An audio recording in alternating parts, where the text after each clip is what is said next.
기도하겠습니다. 전능하신 하나님 아버지 감사합니다. 오늘 금요 치유 기도회 시간에 하나님 이 시간 성삼위 하나님의 영으로 임재하여 주시고 그리스도 예수 안에 있는 성령의 능력으로 오늘 우리에게 임하여 주시사 영혼과 생각과 마음과 우리의 육신이 치유되는 축복의 시간이 되게 하소서. 알지 못하고 보이지 아니한 곳에서 수천 년 동안 가문의 흐름을 따라서 숨겨져 있었던 모든 흑암의 잔재들과 더러운 사탄 마귀 귀신이 숨어 있는 모든 것들이 그리스도 예수의 빛 아래서 다 밝히 드러나게 하시고 그리스도의 빛의 망대를 세워져서 그 축복이 우리 가문과 가정과 후대들에게 비추어지고 현장과 모든 성도들에게도 비추어져서 시대 살리는 축복 누리게 하여 주소서. 예수 그리스도 이름으로 기도드립니다. 아멘. 하나님 말씀 로마서 10장 9절 보겠습니다. 로마서 10장 9절부터 15절까지 말씀입니다. 원래 읽고 싶었던 부분 1절부터 21절까지 다 읽었으면 했는데요. 그 중에서 중요한 부분만 이렇게 선택했습니다. 로마서 10장 9절부터 15절.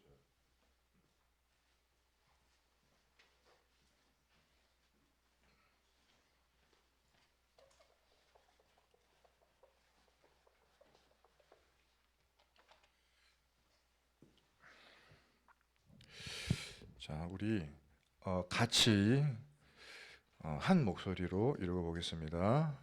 네가 만일 내 입으로 예수를 주로 시인하며 또 하나님께서 그를 죽은 자 가운데서 살리신 것을 내 마음에 믿으면 구원을 받으리라.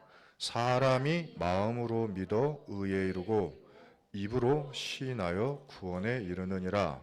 성경에 이르되 누구든지 그를 믿는 자는 부끄러움을 당하지 아니하리라 하니 유대인이나 헬라인이나 차별이 없음이라. 한 분이신 주께서 모든 사람의 주가 되사 그를 부르는 모든 사람에게 부여하시도다. 누구든지 주의 이름을 부르는 자는 구원을 받으리라. 그런즉 그들이 믿지 아니하는 이를 어찌 부르리요? 듣지도 못한 이를 어찌 믿으리요? 전파하는 자가 없이 어찌 들으리요? 보내심을 받지 아니하였으면 어찌 전파하리요? 기록된 바 아름답도다 좋은 소식을 전하는 자들의 발이여 함과 같으니라. 아멘. 성도 여러분, 한 주간 동안 부모님들 제일 기뻐하신 그런 주간인데 어떻게 보내셨는지요?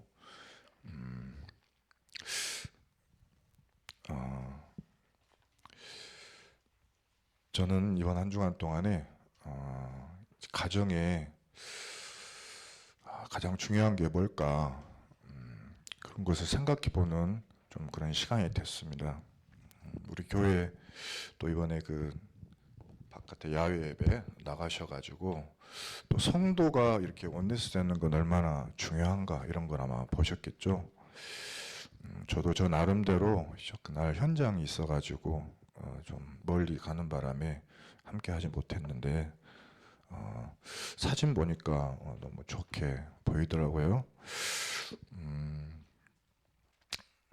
이번에 말씀 받으면서 이런 좀 은혜가 좀 있었던 것 같습니다. 방금 로마서 10장 9절부터 15절 말씀 우리가 읽어볼 때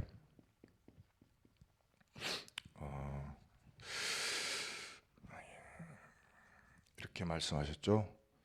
차별이 없다고요. 차별이 없습니다. 그러니까 어저께 예수님을 처음 들은 사람하고 뭐 몇 대에 걸쳐가지고 기독교 집안하고요 차별이 없어요. 뭐에 차별이 없냐면 13절 보면은 누구든지 주의 이름을 부르는 자는 구원을 받는 거예요. 이 부분에서 저 같은 경우는 4대째 기독교 집안에 태어났다고 하는 그거는 있었지만은 저는 솔직히 말해서 믿음이 없었거든요. 믿음이 없어가지고 굉장히 좀 어려웠습니다. 오히려 어떻게 보면 주의 이름을 이렇게 부르는 게 되게 어색하고요. 예를 들면 이런 거 있잖아요. 자식이 아버지한테 아빠 뭐 이렇게 하다가 갑자기 아버지, 이거 잘 안 나오거든요. 잘 안 나오는데 너무 익숙한 문화인데, 이게 너무 익숙한 문화인데,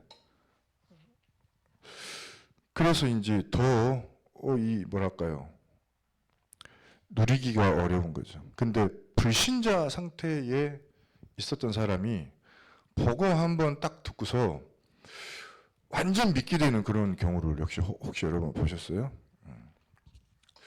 그래서 오래된 사람이나 처음 들은 사람이나 이 복음의 좋은 소식, 이것을 누군가는 정확히 전달해 주는 게 필요해요. 기독교 가문이다. 복음을 갖고 있는 가문이다. 어머니가 갖고 계시다. 아버지가 갖고 계시다 했을 때 자식은 사실은 엄청난 복을 받은 거죠. 진짜로요. 사람을 살리는 백신이, 코로나를 고치는 백신이 어떤 사람한테 있는데, 어떤 회사에서 개발을 했는데, 그 회사에서 이거를 풀어준 거예요. 풀어주니까 자기들이 개발을 한 거예요. 수십억 들여가지고, 수백억 들여서. 근데 풀 때는 돈을 그냥 받지 않고 전 세계에 퍼준 거예요. 이유가 뭐죠? 지금 다 죽게 생겼어. 다 죽게 생겼으니까 그때 개발해가지고 공개를 해본 거예요. 그러니까 어떻게 되죠? 전 세계에 막 하루아침에 퍼져가지고 백신이 쫙 깔리니까 어떻게 돼요? 빨리 이걸 잡은 거예요. 그래서 우리가 죽을 수밖에 없는 이 문제를 살리는 좋은 소식을 전하는 자가 없으면 안 돼. 그래서 좋은 소식을 전하는 자에게 하나님이 약속한 게 있습니다. 그것을 이번 주 우리에게 주셨다.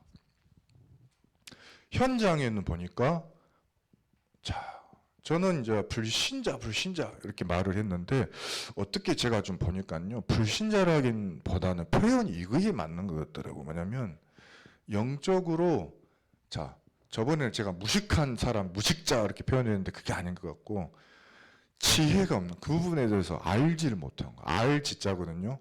알지자. 그러니까 들은 적이 없기 때문에 알지를 못해서 오는 문제예요, 이거는.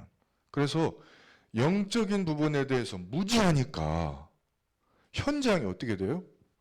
현장은 영적인 부분을 알지 못하는 문제 때문에 오는 문제가 있어요. 그 현장은 어떻습니까? 일단 복음이 없는 거예요. 복음을 듣지를 못했어요. 그래서 오늘 로마서 10장 13절부터 15절에 하나님이 우리에게 주신 이 복음은 조건이 없어요. 그 뭐죠? 누구든지 예수 그리스도 이름을 부르기만 하면 구원을 주겠다. 조건이 없는 거예요. 뭐 돈을 바쳐라? 아닙니다. 신앙생활을 몇 년 해야 된다? 아닙니다. 율법을 지켜야 구원받는다? 아닙니다. 계시를 듣고 깨달아야 된다? 아닙니다. 기도를 많이 해야 된다? 아닙니다. 어떤 사람들은 요한계시록을 모르면 구원을 못 받는다고 했었고, 어떤 사람들은 내가 설사 구원을 받았다 할지라도 죄를 또 저지르면 나는 구원이 취소된다고 막 했었고, 막 이래요. 그것은 참 그 사람에게는 좋은 부분이죠. 착한 사람이에요. 그렇지만 하나님은 그렇게 말씀하지 않았어요. 예수님 오른편에 있는 죄인이 왼편에 있는 죄인하고 차이점은 하나밖에 없었어요. 십자가에 못 박히실 때 예수님이 가운데에 십자가에 못 박히셨고 왼편에 있는 죄인이 있고 오른편에 있는 죄인이 있었잖아요. 두 사람은 둘 다 강도하고 살인자인데 가운데 계신 그리스도는 죄가 없으신 분이잖아요. 왼쪽에 있는 죄인은 자기 죄를 회개하지 않아요. 죽는 순간에도 회개하지 않아요. 오른편에 있는 자는 자기 죄를 회개하면서 그리스도를 알아보고 예수여, 내가 오늘 회개하니까 회개합니다. 당신께서 하나님 나라 오늘 가실 때 나를 기억해 달라고. 그래서 예수님이 그랬죠. 네가 오늘 나와 함께 있으리라. 바로 그 자리에서 구원을 받은 거예요. 세례도 필요 없습니다. 세례도 안 받았어요. 직분도 안 받았어요. 그냥 뭐죠? 누구든지 예수 그리스도의 이름을 믿는 자들에게는 하나님의 자녀가 되는 권세를 주시니라. 바로 즉시 주신 거예요. 이 복음을 전해줘야 돼요. 그런즉 그들이 믿지 아니하는 자를 어찌 부를 수가 있겠냐? 듣지도 못했는데 어찌 믿을 수 있겠냐? 전파하는 자가 없는데 어찌 들을 수 있겠냐? 그래서 보내심을 받지 않았는데 어떻게 가서 말할 수가 있겠냐? 그래서 기록된 바 아름답도다 좋은 소식을 전하라고 보내심을 받은 자들의 발이요, 이 말이에요. 우리가 전도 현장에서 누군가를 만났다. 복음을 전하게 됐다. 하나님이 나를 영세전에 선택해서 영세전에 선택한 사람한테 붙여준 거예요. 이거를. 그 아나니아와 바울과의 만남, 저하고 그때 설단이 집사와의 만남, 여기 계신 분들 전도 현장에서 복음 전한 적 있죠? 그 사람과의 만남은 영세전에 예비된 만남이고 이 축복이 영원 후까지 이어지는 만남이에요. 이게 상급이거든요. 이 복음 듣지 못한 현장에 우리를 불러주신 거예요. 그런데 이 현장은요, 다른 말을 들으면 오히려 죽습니다. 복음만 들어야 하는 현장이에요. 지금 왜 교회도 많고 성도도 많이 있고 집사님들도 많이 계시고 장로님도 많이 계시고 목사가 뭐 1년이면은 수백 명씩 나오고 신학생 졸업생이 1년이면 몇천 명 나온다고 하는데 왜 교회는 줄어들고 왜 진짜로 사회의 문제는 많아지고 왜 전도 기독교인 숫자는 줄어드느냐? 이거를 놓쳐서 그래요. 복음만이라는 것을 놓쳐서 그래요.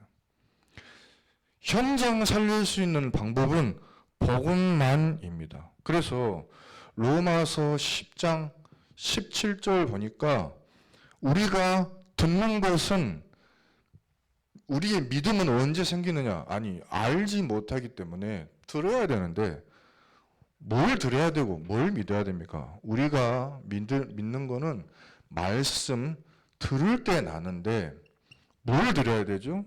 로마서 10장 17절 한번 읽어볼까요? 아까 폈으니까 읽어볼까요? 시작. 그러므로 믿음은 들음에서 나며 들음은 그리스도의 말씀으로 말미암았느니라. 그리스도의 소식을 듣지 않으면 교회가 아무리 커도 소용이 없고 성도 수가 아무리 많아도 소용이 없고 집사, 장로, 권사, 목사라도 그리스도를 전할 줄 모르고 그리스도가 왜 우리에게 필요한지를 말할 수 없다면 소용이 없어요. 소용이 없는 거예요. 그리스도가 누구시길래 그러면 그리스도가 누구시길래 복음만 들어야 하냐는 말이죠. 그거를 모르니까 사람들은 다 영적 무지자가 돼 있고 교회가 별 필요가 없게 느껴져. 그러나 그렇지 않습니다. 교회는 뭐냐? 그리고 이 말은 뭐냐? 현장에는 증인이 필요해요. 증인이 필요해요. 무슨 증인입니까? 그리스도는 모든 문제의 해결자다. 자, 이 말 딱 들으시고요. 막바로 아멘 나오신 분들은 참 좋겠죠. 근데 우리가 왜 이 말 딱 듣고 막바로 아멘이 확 안 나오는 줄 알아요? 모든 문제라고 했을 때 진짜 내 지금 현재 시급한 그 문제가 생각이 나서 그런 거예요. 근데 진짜로 보면은 이 말은 무슨 말이냐면 모든 문제의 근본이 있어요. 모든 문제는 시작 지점이 있는 거죠. 그게 뭐냐면 우리가 하나님을 놓친 거예요. 하나님은 우리를 창조하시고 우리 행복의 근원이시고 모든 일을 지어 성취하시는 여호와예요. 과거, 현재, 미래가 동일하신 하나님이에요. 근데 중요한 건 우리가 그 하나님, 근본 하나님을 떠난 거예요. 그래서 요한복음 14장 6절에 내가 곧 길이요 진리요 생명이니 나로 말미암지 않고는 아버지께로 올 자가 없느니라. 그리스도는 하나님을 떠나버린 우리를 하나님 만나게 하는 길이란 말이에요. 그러면 해결될 축복이 있네요. 모든 우리가 죽을 문제, 막 질병 문제, 재앙의 문제, 저주의 문제는 무엇 때문에 오느냐면 로마서 8장 2절에 죄와 사망의 법에 의해서 쫙 오는 법이거든요. 여러분 왜 교도소에 갇혀요? 태호 씨, 왜 우리가 교도소에 갇힙니까? 죄의 삭조, 죄의 대가요. 응? 문제가 와요. 요쪽이 저주가 와요. 사건 사고가 터져요. 그게 왜 그러냐면 죄라고 하는 감옥에 갇혀버린 거예요. 그 속에는 문제와 재앙과 진노가 오도록 돼 있어요. 그 법에 우리가 갇혀 있는 거예요. 이거를 그리스도 예수 안에 있는 생명의 성령의 법이 해방하기 전에는 안 없어지는 법입니다. 이건 법적 문제예요. 그렇기 때문에 그리스도께서 이 법을 바꿔버린 거예요. 해방하신 거예요. 과거의 법을 없애버리고 새 법을 만들어주신 거예요. 그게 죽음을 이해한 거예요. 죄의 삭수는 사망이라. 누군가는 죽어야 되는데 그리스도가 우리를 대신해 죽으심으로 모든 그 죄에서 우리를 해방하시고 구원받는 길을 열어주신 거예요. 자, 왜죠? 죄를 짓는 자는 마귀에게 속하는 거였기 때문에요. 마귀는 뭐하는 존재입니까? 우리를 죽이고 살인하는 자요, 도둑질하는 자요, 강도질하는 자요라고 돼 있죠. 행복을 빼앗아 버리고요, 건강 다 빼앗아 버리고요, 가난하게 만들고요, 모든 질병 저주 갖다 주고, 가정의 화목을 깨고, 기업을 망하게 만들고, 나라도 망하게 만들게 마귀, 전쟁하게 만들고, 사람을 아주 잔인하게 죽이게 만들고, 이게 마귀가 하는 일이고, 죄를 짓는 자는 마귀에게 속하였나니 마귀가 원하는 대로 살아야 돼. 마귀의 욕심 따라서 살다가 죽을 때 마귀가 가야 되는 지옥에 끌려가야 돼. 그러나 마귀는 뭐죠? 처음부터 범죄함이라. 하나님의 아들이 나타나신 것은 이 마귀의 일을 멸하려 하심이라. 그러나 하나님의 아들을 탁 만나버리면 근본 문제에 가져다주는 모든 그 문이 딱 깨져버려요. 마귀 들어오는 틈이 다 박살나버려요. 이 문제 해결되기 전에는요, 지금 여러분 갖고 계신 그 문제 해결돼도 또 온다고. 새로운 문제가 계속 와요. 근본 문제 해결돼야 됩니다. 근본 문제 해결자 누구죠? 예수 그리스도. 우리 박근영 성도님, 모든 문제 해결자의 첫 번째 근본 문제 해결자의 이름 누구죠? 예수 그리스도. 고백해야 돼요. 그러면은 영적 문제가 해결돼요. 영적 문제는 뭐냐면 인간은 하나님이 창조하실 때 영적 존재로 창조하셨어요. 하나님의 형상으로 창조하셨단 말이에요. 골로새서 1장 1절부터 1장 13절 한번 찾아보겠습니다. 골로새서 1장 13절부터 23절. 방금 찾은 우리 성경에서 조금 뒤로 넘기시면 골로새서라고 있습니다. 1장을 펴시면 되겠습니다. 13절입니다.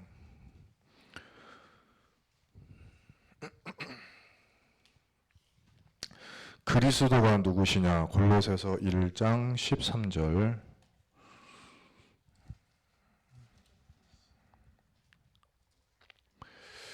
그리스도가 누구냐? 함께 읽겠습니다. 골로새서 1장 13절. 그가 우리를 흑암의 권세에서 건져내사 그의 사랑의 아들의 나라로 옮기셨으니 그 아들 안에서 우리가 속량 곧 죄사함을 얻었도다. 그는 보이지 아니하는 하나님의 형상이시요 하나님의 형상이다.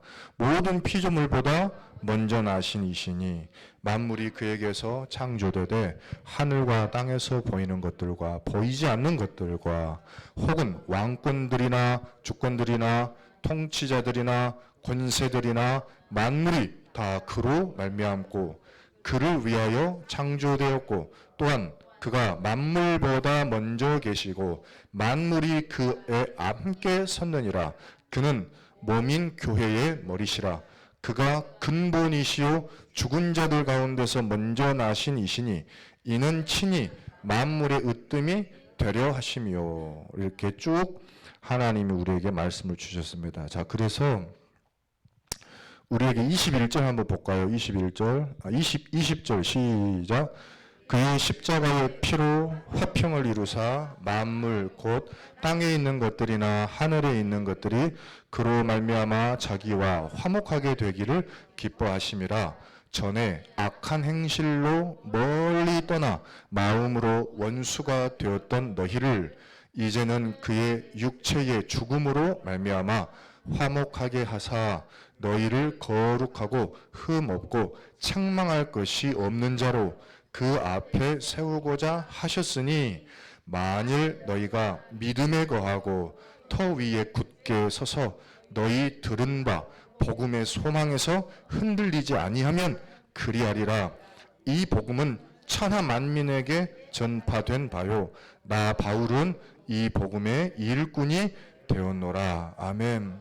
우리가 하나님을 멀리 떠나 악한 행실로 하나님과 원수가 됐던 우리, 이 영적 문제에 빠졌던 우리를 하나님의 형상이 되신 그리스도께서 완전히 회복시켜 주시고 만물을 창조하실 때 창조의 능력으로 역사하신 그분이 우리를 재창조하신 거예요. 영적 문제에서 하나님의 형상을 완전히 회복시켜 주신 거예요. 그래서 그리스도는 모든 문제의 해결자, 영적 문제의 해결자입니다. 영적 문제 해결되어져요.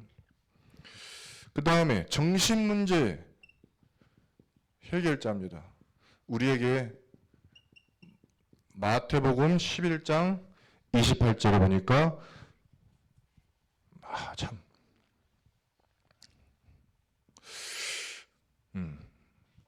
수고하고 무거운 짐진 자들아 다 내게로 오라. 내가 너희를 쉬게 하리라.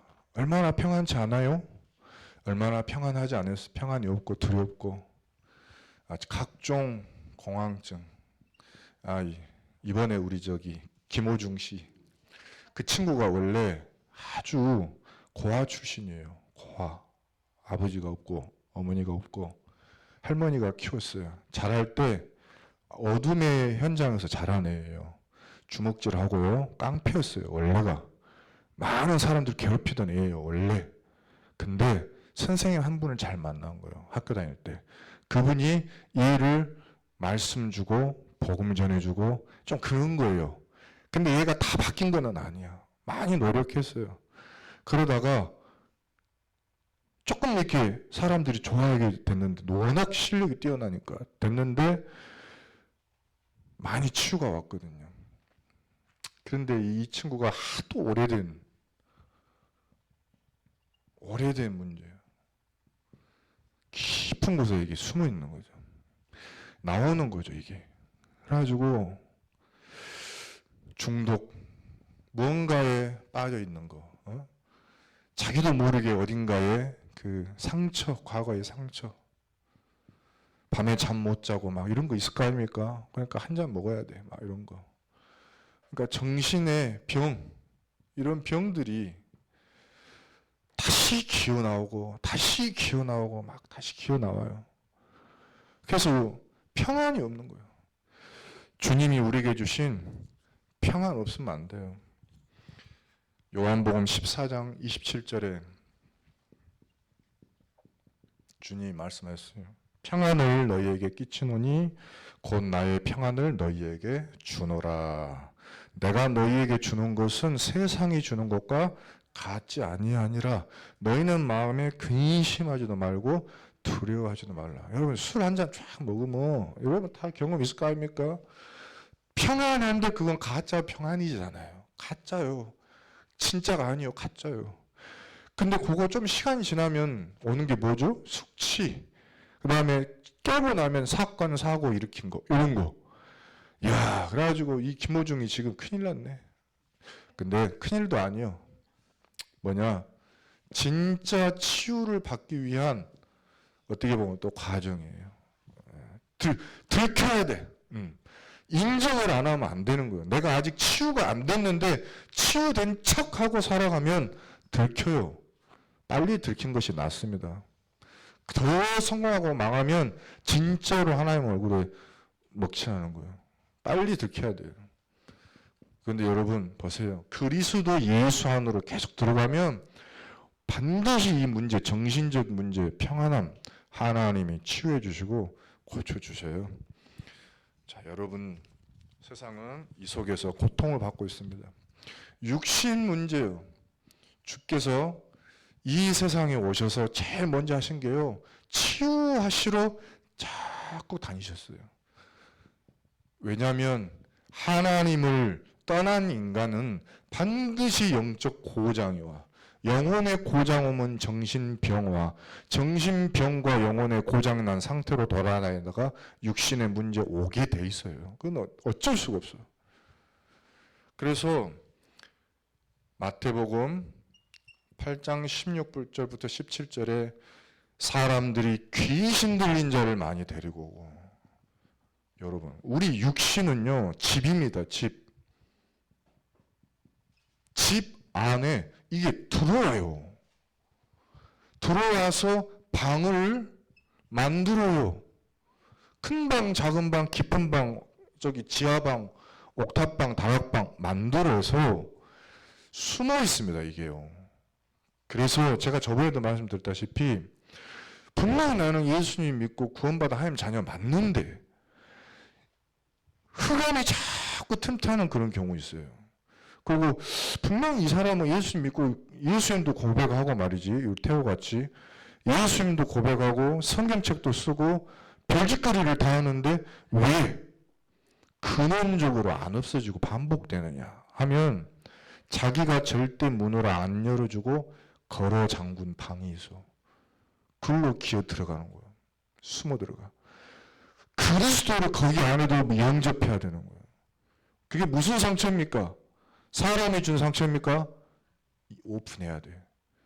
하나님 앞에도 오픈 못 한다니까요. 어떤 상처는? 하나님 앞에 오픈해야 돼. 그리스도께서 그 문제에도 주인이 되주시라고. 그러면 들어가셔서 내가 너를 어떻게 합니까?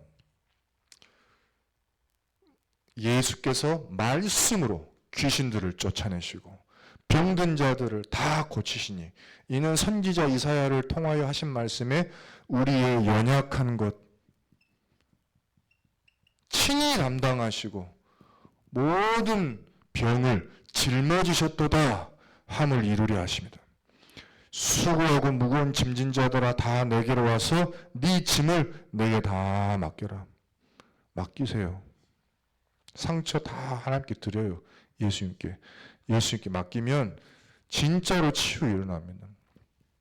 육신의 병도 이 상처와 쌓인 게 반복되면 이 오는 문제예요. 이게 자꾸 불안하고 염려하면은 자, 그리고 이게 뭐죠? 내세 문제. 히브리서 9장 26절에 사람이 한 번 죽는 것은 정해진 것이요 그 이후에는 심판이 있으리라. 심판은 있습니다. 그런데요, 이 심판을 요한복음 5장 24절에 내가 진실로 너희에게 이르노니 내 말을 듣고, 이 말은 복음이에요. 그리스도의 소식을 듣고 또 나 보내신 이를 믿는 자는 하나님이 이 복음을 나에게 주셨다를 믿는 자는 영생을 얻었고 심판에 이르지 아니하나니 사망에서 생명으로 옮겼느니라. 자리를 옮겨버려서 심판을 받지를 않아요. 우리의 변호사는 심판에서 완전 빼버리는 우리를 구원하시는 변호사예요. 그분이 누구죠? 그리스도 예수. 내세 문제 완전 해결됩니다. 그 전에는 지옥이 살아있는 나를 따라다녔는데 완전 해방되어버려요. 지옥이 따라다니지 않고 다 끊어져요. 오히려 천국 배경이 나에게 다 임하는 거예요. 그런데 불신자는 이걸 모르니까 듣지를 못했기 때문에 후대 문제가 올 수밖에 없는 해결책을 잡은 거예요. 그게 뭐죠? 이 마귀가 또 속임수를 기가 막히게 쓰네. 출애굽 20장 4절부터 5절에요. 하나님이 아닌 다른 신을 섬기라고 꼬드기는 거예요, 우리한테. 너는 나 외에 다른 신들을 네게 두지 말라. 왜죠? 우리를 창조하신 분은 하나님이에요. 다른 신, 마귀를 섬기게 만들어. 그것도 누구를 위하여? 너를 위하여. 나 잘 되려고. 창세기 3장이에요. 나 잘 되려고 나를 위하여 우상을 세우는 거예요. 하늘에 있는 것을 섬기는 거예요. 별, 해, 달 이런 거 섬기는 거예요. 땅에 있는 걸 섬기는 거예요. 용, 거북이, 호랑이 이런 거 그림 붙여놓고 그다음에 위대한 위인들, 관우장군, 최영장군, 어디 산신령 이런 거, 땅 아래 물속에 있는 거, 잉어 이런 거 그림 그려놓고 그러잖아요. 거북이 자라 이런 거. 근데 어떤 형상도 만들지 말라 그래. 심지어 하나님이라고 해가지고 하나님의 형상도 만들지 말라. 왜? 하나님의 형상이 있어요? 없어요? 하나님의 형상이 없어요. 하나님은 누구시니? 영이시니. 예배하는 자가 뭘로 해야 돼요? 형상으로 예배해야 돼요? 아니요. 영과 진리로 예배할지니라요. 우리의 영혼과 그리스도의 복음에는 예배가 성공하는 거예요. 사람들이 자꾸 안 믿으니까 형상이 필요해. 십자가 갖다 놓고 거기다 빌고 말이죠. 십자가 목걸이 걸고 말이죠. 십자가 팔찌 차고 그걸 해결이 안 된다니까. 다른 신, 형상 섬기지 말라 그랬어요.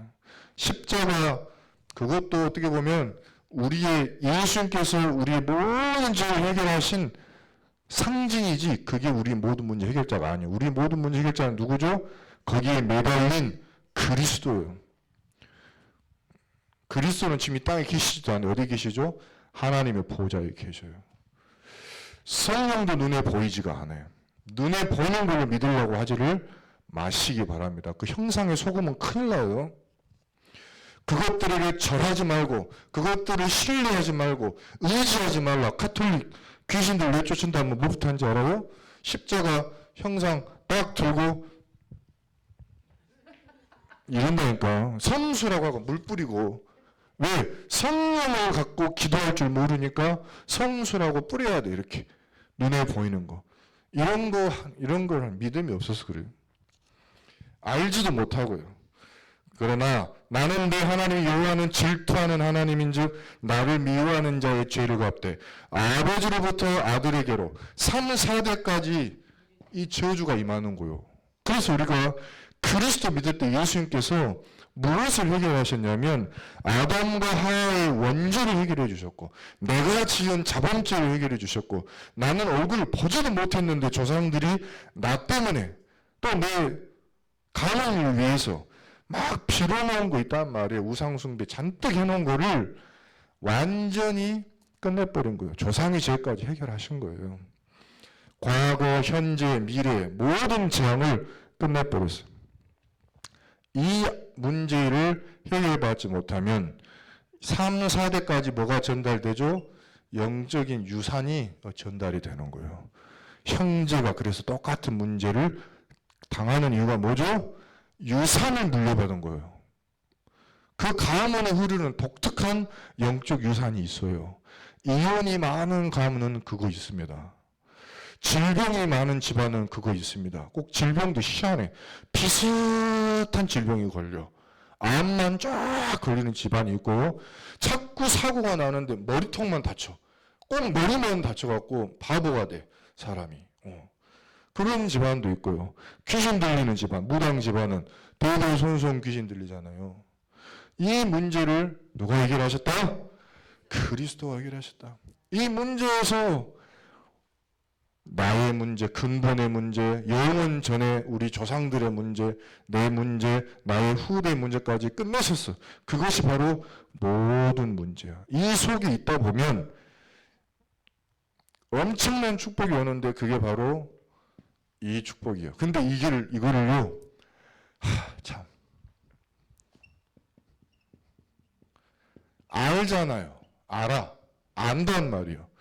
근데 믿지를 않아. 아는데 안 믿어버려. 누가요? 교회 안에서 안 믿어버려.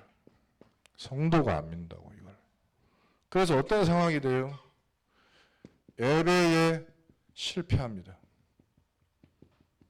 출애굽기 20장 6절에 방금 3, 4대까지 저주를 받으리라 하신 하나님이 바로 그 다음 절에 하신 말씀이 뭐죠? 나를 사랑하고 내 계명을 지키는 자에게는 1000대까지 은혜를 베푸느니라. 1000대의 은혜를 약속하셨는데 예배에 실패하는 일이 벌어져요. 왜 그러죠? 이게 또 이유가 있네요. 그냥 그러는 게 아닙니다. 시험과 갈등을 이기질 못하네. 이번 주 강단 말씀에 룻기서 1장 1절부터 5절에 보시면 나오미가 사사들이 치리하던 때의 사람인데 그 땅에 흉년이 든 거예요. 먹고 살기 힘든 흉년이 들었어. 그러니까 베들레헴 땅에 한 사람이, 그 사람이 이름이 누구냐면 나오미 남편 엘리멜렉인데 그의 아내 나오미와 두 아들을 데리고 모압 지방에 간 거예요. 모압 지방은 하나님이 없는 땅, 불신자의 땅을 간 거예요. 이방의 땅에 간 거예요. 이방 나라 땅. 그랬는데 어떻게 됐죠? 문제 해결하려고 가난 문제, 흉년 문제 해결하려고 갔는데 아이고 엘리멜렉 죽었고 아들 말론과 기련 두 사람이 다 죽고 그 여인은 죽은 두 아들, 죽은 남편 뒤에 홀로 남은 거예요.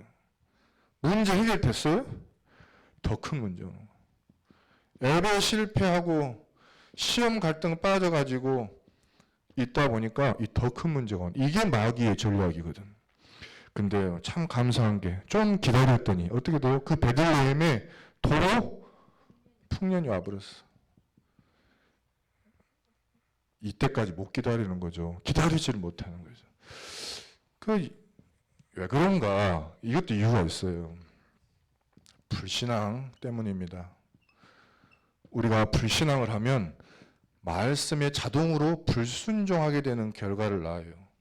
그래서 누가복음 10장 19절부터 20절에 그리고 마가복음 4장 4절에 그리고 14절부터 15절에 그리고 베드로전서 5장 7절부터 8절에 이렇게 말씀하십니다. 내가 너에게 뱀과 정갈을 밟으며 원수의 모든 능력을 제어할 권능을 주었다. 뱀을 결박하고 대가리를 박살내야 돼요. 뱀이 뭐죠? 틈을 타고 들어가. 틈 있으면 파고 들어가. 구멍이 있으면 들어가고요. 구멍이 없어. 그러면 똘똘 감아요.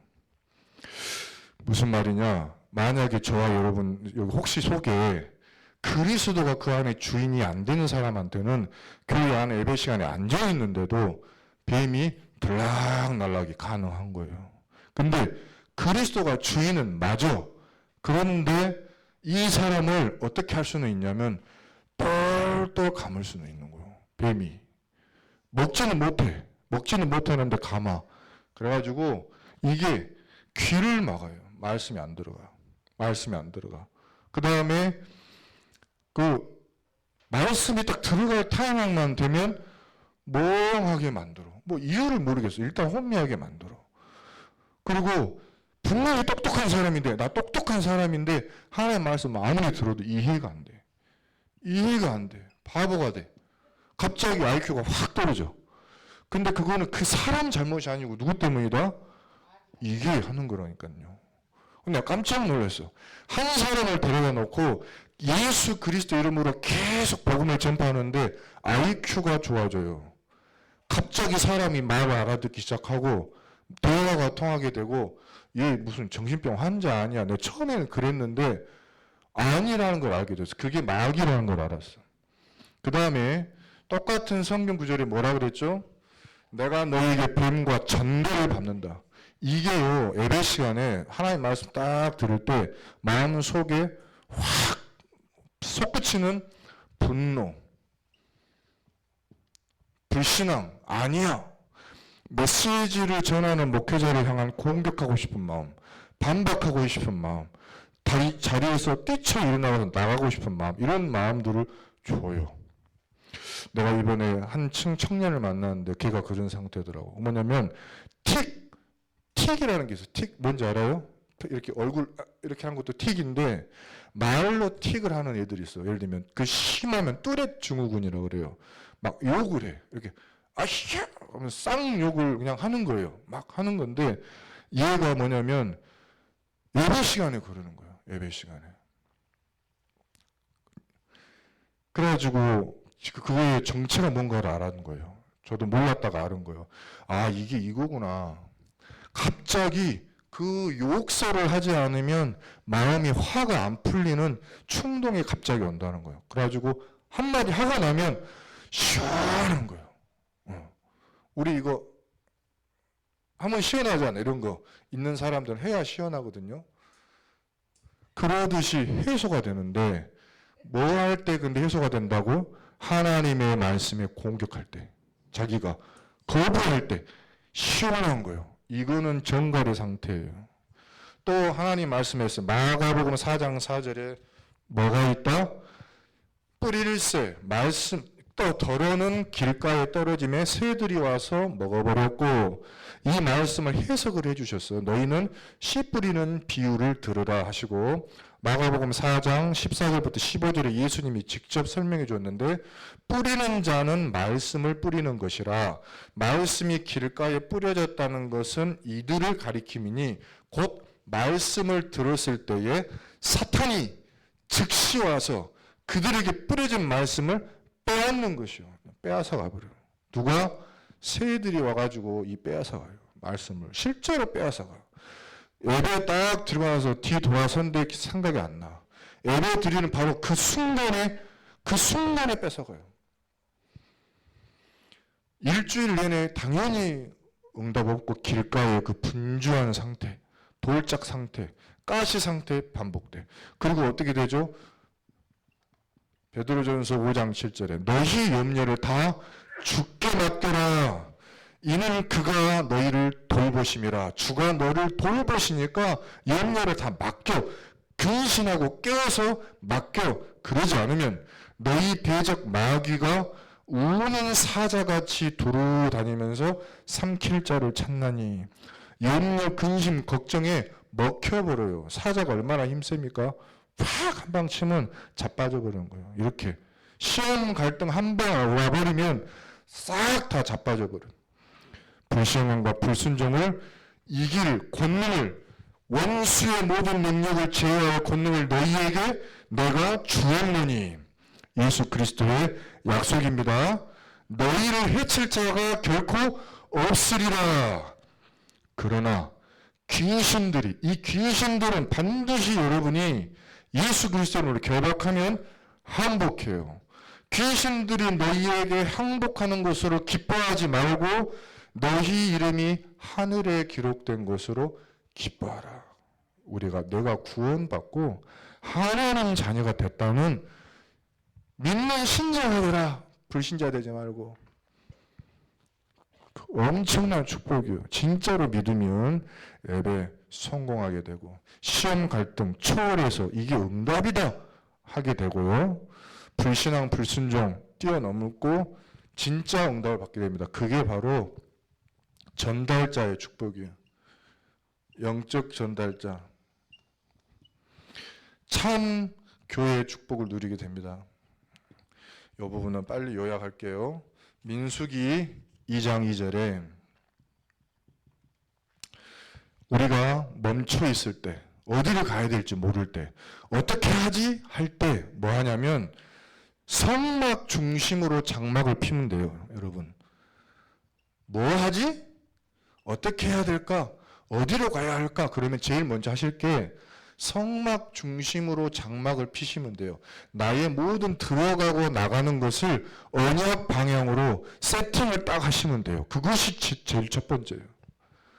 멈춰 있을 때 할 일입니다. 두 번째, 이동할 때는 여호수아 3장 6절 언약궤를 앞세우고 이동하면 돼요. 여호수아가 또 제사장들에게 말하며 이르되 언약궤를 메고 백성에 앞서가라. 멈춰 있을 때는 어떻게 해요? 너희가 각기 진영의 군기와 자기의 조상의 가문의 기호 곁에 진을 치되 회막을 향하여 사방으로 치라. 자, 그리고 따라갈 때 어떻게 따라가느냐? 언약을 따라갈 때 여호수아 3장 3절부터 4절에 백성에게 명령하여 이르되 너희는 레위 사람 제사장들이 너희 하나님 여호와의 언약궤 메는 것을 보거든 너희가 있는 곳을 떠나 그 뒤를 따르라. 그러나 너희와 그 사이 거리가 2000 규빗쯤 되게 하고 그것에 가까이 하지는 말라.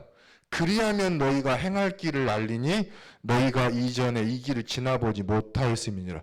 거리를 두라 그래서 2000 규빗이면 우리 말로는 1km 거리예요.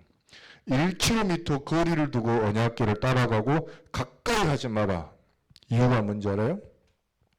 하나님이 말씀을 주의 종을 통해 주실 때 우리가 이 예배 시간에 저 목사님이 여가 작구가 열려갖고 있어. 시계를 뭐를 찼어. 넥타이가 그날따라 반짝거려. 그날따라 여기 뭐가 붙어갖고 있어.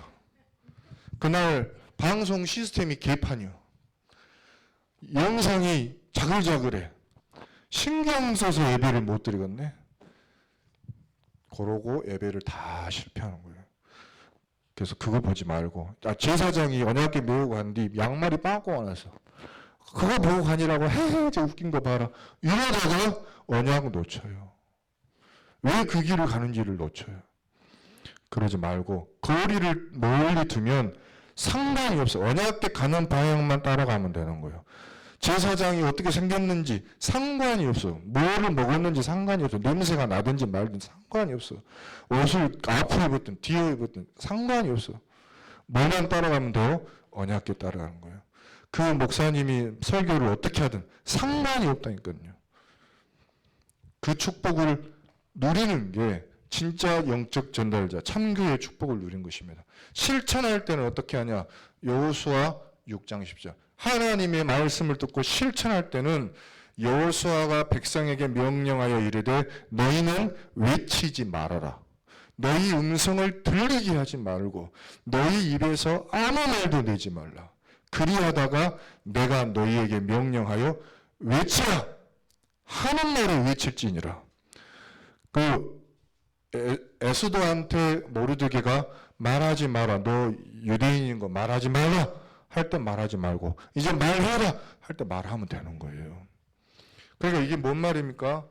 오직 말씀으로 해야지. 그 도의를 따라가다가 아이고 여기는 좀 왼쪽으로 좀 더 가지. 오른쪽으로 좀 더 가지. 앞으로 더 바짝 붙지. 이거 한 사람이 한마디씩만 하면 수백 명 모였는데 시끄러워가지고 오직 말씀이 안 돼. 싹 다 입을 닫고 말씀에 집중해라. 그 다음에 뭐죠? 그러고 나서 외칠 때는 한마음, 원리스가 되라. 그래서 교회에 큰 위기가 왔을 때, 뭔가 큰 일을 할 때, 성전 건축 같은 거 할 때, 이때는 정말 이런 식으로 해야 돼요. 말씀 하나로 한마음 되게 만들고 해야 되는 거예요. 그러면 5절에 이런 축복이 와요. 바로 이게 참 교회의 축복인데 다윗이 역대상 17장 1절에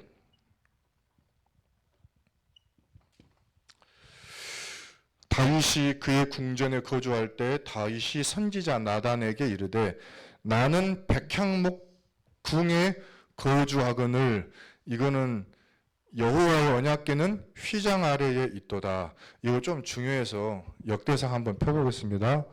역대상 17장에 역대상 17장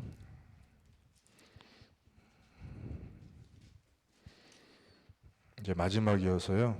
이거 확인하고 지나가면 좋을 것 같습니다.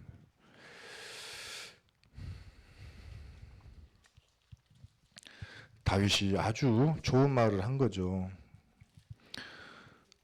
자, 역대상 17장 1절 구약성경 637페이지입니다. 자, 찾으셨으면 한번 읽어볼까요? 자, 역대상 17장 1절. 자, 역대상 17장 1절 시작. 다윗이 그의 궁전에 거주할 때에 다윗이 선지자 나단에게 이르되 나는 백향목 궁에 거주하거늘 여호와의 언약궤는 휘장 아래에 있도다. 이 말씀이 뭐냐면 나는 상하 침대도 있고 너무 의리의리한 궁전에 거주하는데 여호와의 언약궤는 저렇게 바람이 부는 곳에 휘장 아래에 초라하게 있구나. 자기가 그렇게 생각한 거예요. 그러니까 선지자 나단이 뭐라 그래요? 하나님이 왕과 함께 계시니 마음에 있는 바를 모두 행하소서 이렇게 조언을 해줘요. 그러니까 그날 밤에 무슨 일이 일어나냐면 그 밤에 하나님의 말씀이 나단에게 임하여 이르시되 가서 내 종 다윗에게 말하기를 여호와의 말씀이 너는 내가 거할 집을 건축하지 말라고 이야기해요. 다윗은 뭐 하고 싶은데? 건축하고 싶은데 하지 말라고 해요. 왜죠? 5절에 보니까 내가 이스라엘을 애굽에서 올라오게 한 날부터 오늘까지 집에 있어 본 적이 없어요. 하나님은. 그리고 오직 이 장막과 저 장막이 있으며 이 성막과 저 성막에 있어.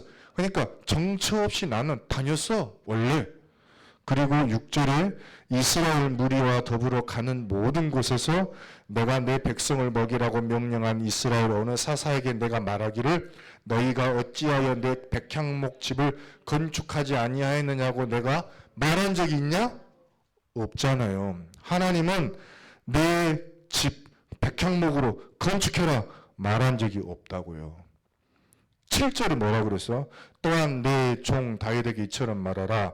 만군의 여호와께서 이처럼 말씀하시기를 내가 너를 목장 곧 양떼를 따라다니던 데서 데려다가 내 백성 이스라엘의 주권자로 삼고 네가 어디로 가든지 내가 너와 함께 있어 네 모든 대적을 네 앞에서 멸하였은즉 세상에서 존귀한 자들의 이름 같은 이름을 네게 만들어 주리라. 그래놓고 하신 말씀이 9절이 이제 중요한 거예요. 뭐냐면 내가 또 내 백성 이스라엘을 위하여 한 곳을 정하여 그들을 심고 그들이 그곳에 거주하면서 다시는 옮겨가지 아니하게 하며 악한 사람들에게 전과 같이 그들을 해치지 못하게 하여 전에 내가 사사에게 명령하여 내 백성 이스라엘을 다스리던 때와 같지 아니하게 하고 또 내 모든 대적으로 네게 복종하게 하리라. 또 네게 이르노니 여호와가 너를 위하여 한 왕조를 세울지라. 그게 뭐냐면 이게 무슨 말이냐면 원래 하나님은 성막으로 움직이는 하나님이에요. 근데 한 곳을 정해서 그곳에 성전을 삼고 계신 적이 없었고 그렇게 만들어주라고 좋은 집을 지으라고 명령하시지도 않았어요. 근데 네가 나를 위하여 건축하겠다고 말을 했구나. 내가 너를 통해서 그 일을 하겠다고 하신 거예요. 그러면 그 일을 맡은 사람은 능력이 어때야 될까요? 그래서 왕을 세워본 거예요. 왕조를, 다윗을. 다윗의 가문을 갖다가 그 성전 건축해서 대대손손 그 성전의 축복을 받을, 그 성전의 축복을 전달할 왕조로 세운 거예요. 자, 11절 한번 볼게요. 시작. 네 생명의 연한이 차서 네가 조상들에게로 돌아가면 내가 네 뒤에 네 씨 곧 네 아들 중 하나를 세우고 그 나라를 견고하게 하리니 그는 나를 위하여 집을 건축할 것이요 나는 그의 왕위를 영원히 견고하게 하리라. 나는 그의 아버지가 되고 그는 나의 아들이 되리니 나의 인자를 그에게서 빼앗지 아니하기를 내가 네 전에 있던 자에게, 사울입니다, 빼앗음과 같이 하지 아니할 것이며 내가 영원히 그를 내 집과 내 나라에 세우리니 그의 왕위가 영원히 견고하리라 하셨다 하라. 나단이 이 모든 말씀과 이 모든 계시대로 다윗에게 전하니라. 하나님이 다윗의 그 중심 보시고 원래 하시던 그렇게 하지 않으시고 성전을 정하고 땅을 정하고 나라를 정하고 그 땅에 한 가문을 심어가지고 한 왕조를 세우고 그의 가문을 대대손손 축복할 계획을 그 자리에서 세우신 거예요. 교회의 축복이 얼마나 커요. 그래서 자, 현장은 뭐 하고 있죠? 영적으로 알지를 못해. 그래서 이렇게 멸망해. 교회는 뭐 하고 있어요? 불신하고 있어. 근데 진짜 참된 교회의 필요성을 알고 언약궤가 얼마나 중요하고 어떻게 하나님의 말씀 가지고 붙들고 살까, 어떻게 이 축복을 세상에 전달할까, 이 마음 갖고 있는 한 사람을 통해서 한 가문을 하나님이 완전 바꿔버린 거예요. 그리고 이 축복을 누리는 이제 왕 가문 속에 누가 오셨죠? 그리스도가 오신 거예요. 다윗의 족보를 타고. 결론입니다.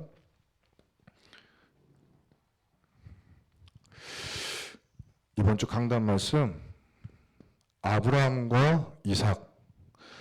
아브라함이 이삭에게 행했던 것은 그냥 제사가 아닙니다.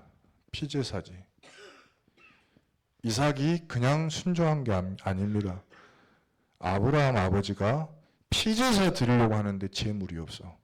그거의 제물이 나구나. 그냥 순종한 거예요. 피제사가 아니고 교회 안에서 엉뚱한 짓 부모님이 한다고 하면 따라오지 않겠죠.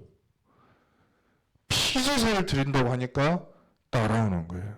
여러분, 내가 만일 오직 복음하잖아요.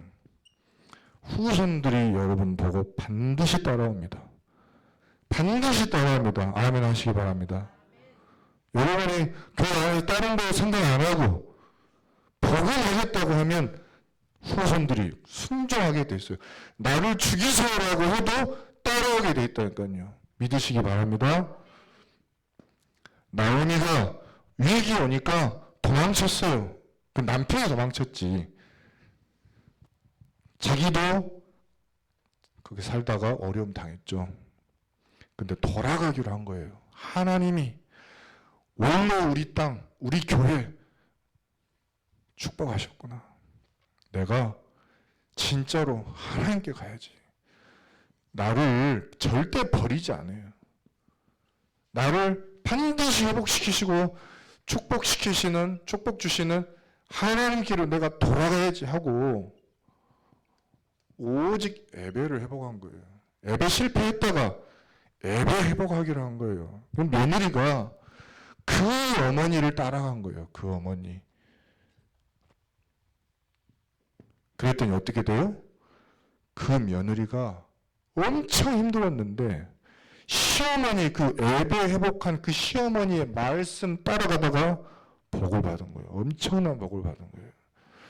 여러분의 후손을 축복받게 만드는 법은 뭐다? 오직 예배. 진짜 성공하신 거예요.